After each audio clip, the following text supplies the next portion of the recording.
রফিক সাহেব লুঙ্গির খোঁচা থেকে একটা সিগারেট বের করে ধরাই। এরপর একটু শান্ত হয়ে রিয়াজকে আবার বলতে শুরু করে, পরের দিন থেকে আমাদের কোনো সমস্যা না হলেও আমার ফসলের উপর ক্ষতি শুরু হয়। পুকুরের মাছ মরে ভেসে ওঠে, তাও পচা গলা। আমি পুকুরে মরা মাছ পরিষ্কার করতে নামলে বারবার মনে হয় আমার পা কেউ ধরছে। ভয়ে আমি উঠে যাই। এদিকে বিলের ফসল মরে যাচ্ছে, সব শুকিয়ে যাচ্ছে, নিজে থেকে সব সবজি মরে যেতে থাকে। পুরো লস শুরু হয়। এরপর আমি অনেক কবিরাজ দেখাই, সবাই আসে, টাকা চাই। আমি টাকা দিচ্ছি, কিন্তু কোনো লাভবান হচ্ছিলাম না। ফসল মরতেই থাকে। এদিকে পুকুরের ওই হাটটা আমরা দিনের বেলায় না দেখলেও রাতের বেলায় হুটহাট পানির শব্দে আমরা বেরিয়ে আসি। এসে দেখি পুকুরের মাঝে সেই হাটটা। ভয়ে আমরা সবাই আবার ঘরে চলে যাই। শেষমেশ আমার ছেলে আপনার কথা বলে, আর সে আপনার সাথে আলাপ করে। এখন বর্তমানে এই অবস্থা চলছে। উনার পুরো কথা শুনে রিয়াজ বলে, যেহেতু দিনের বেলায় সেই হাত দেখা যায় না, রাতেই দেখা যায়, তার মানে কাজটা রাতে করতে হবে। তাছাড়া মূল ঘটনা পুকুরে। এটাই কি সেই পুকুর? বাড়ির সামনের পুকুরটা দেখিয়ে রিয়াজ কথাটা বলে। রিয়াজের কথায় রফিক সাহেব বলে, না, বাড়ির পেছনে আর একটা পুকুর আছে, ওটাই।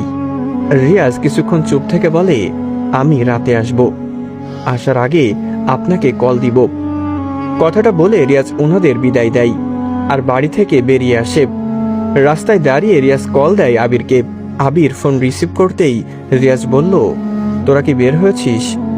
আবির রিয়াজের কথা শুনে বলে, রাহুল ফ্রেশ হচ্ছে, আসলে বের হব।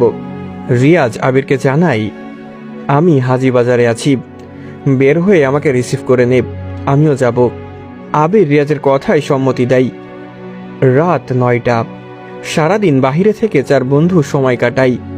আকাশ সাহেবের সন্তানদের সম্পত্তিগুলো দিয়ে এসে সবটা বুঝাই।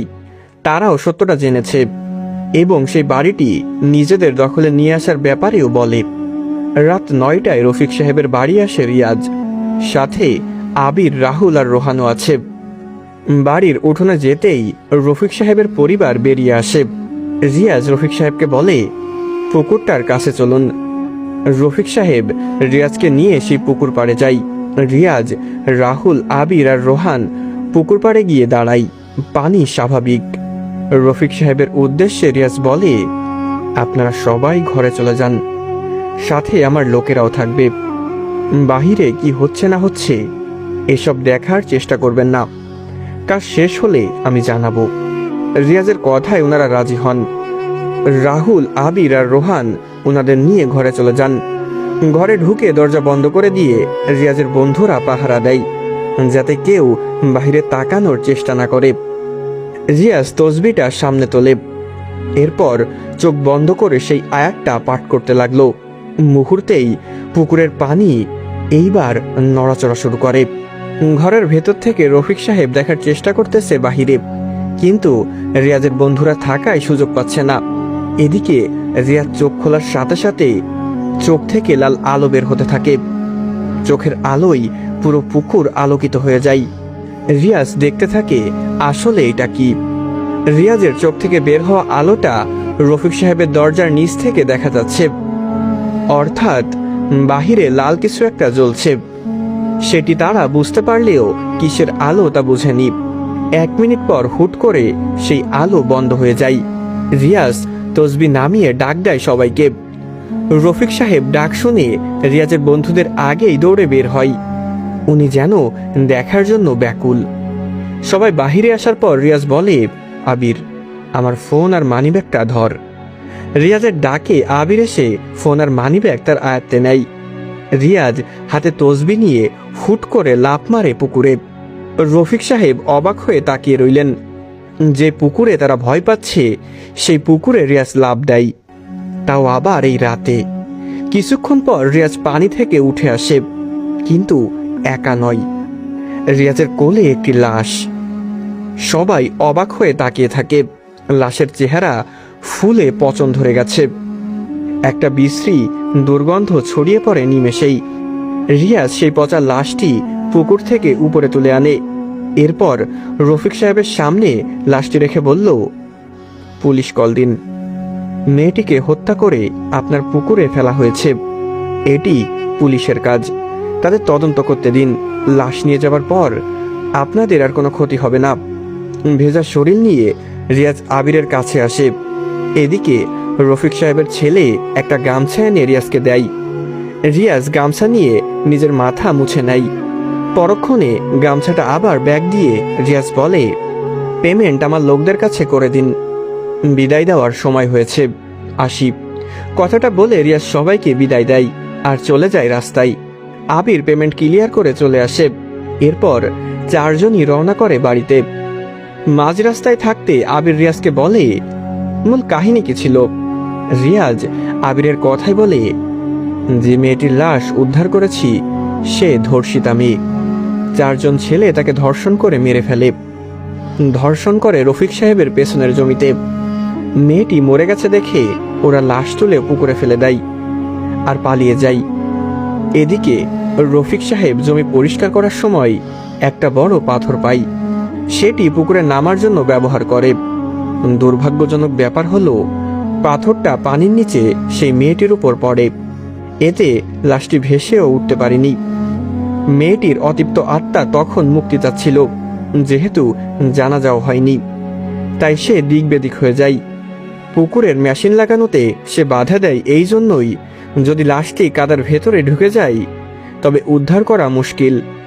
এখন লাশ উদ্ধার করা হলো, রফিক সাহেবের সমস্যাও হবে না আর।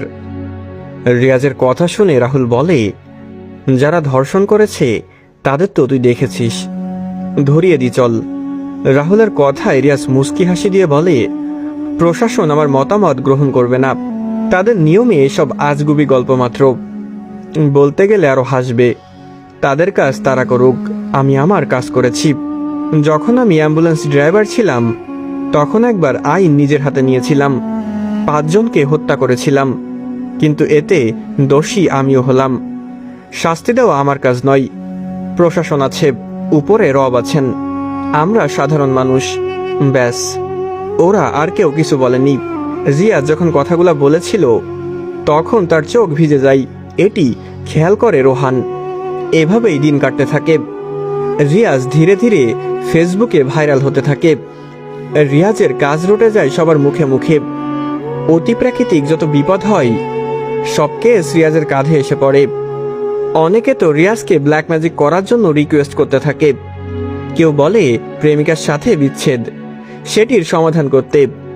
কেউ কেউ কালো জাদু করে মানুষ হত্যা করতে চাই, টাকার সংখ্যাও বড় দেখাই। তবে রিয়াজের একটাই জবাব, সে কারো ক্ষতি করবে না। কাউকে যদি জিন চালান করা হয় সেটি থেকে মুক্ত করে। কারো উপর জিনের নজর পড়লে সেই জিন তাড়াই। সবটাই মানুষের উপকার করার ক্ষেত্রে, কারো ক্ষতি বা লোভ কখনো করে না রিয়াজ। হাতে কেস আসে, রুকাইয়া করে পেমেন্ট নিচ্ছে। এভাবেই কেটে যায় প্রায় 1 বছর। 1 বছর পর রিয়াজের হাতে একটা কেস আসে, যেটার জন্য রিয়াজ অপেক্ষা করছিল। রোগীর বিবরণ শুনেই রিয়াজ চমকে যায়। রিয়াজের গায়ের সারা অংশ কাঁপতে শুরু করে, চোখ দুটি লাল হয়ে যায় রিয়াজের, মাথায় প্রচুর রাগ সৃষ্টি হয়। কেমন ছিল সেই রোগীর বিবরণ জানুন 6ষ্ঠ পর্বে। তো আজকের মতো এ পর্যন্তই। পরবর্তী পর্ব দেখতে হলে কি করতে হবে সেটি আপনারা সকলেই জানেন। লাইক করতে হবে, কমেন্ট করতে হবে। আপনাদের প্রতিটি লাইক এবং কমেন্ট আমাকে পরবর্তী ভিডিও বানাতে উৎসাহিত করে। তো আজকের মতো এ পর্যন্তই, দেখা হচ্ছে খুব তাড়াতাড়ি পরবর্তী পর্বে।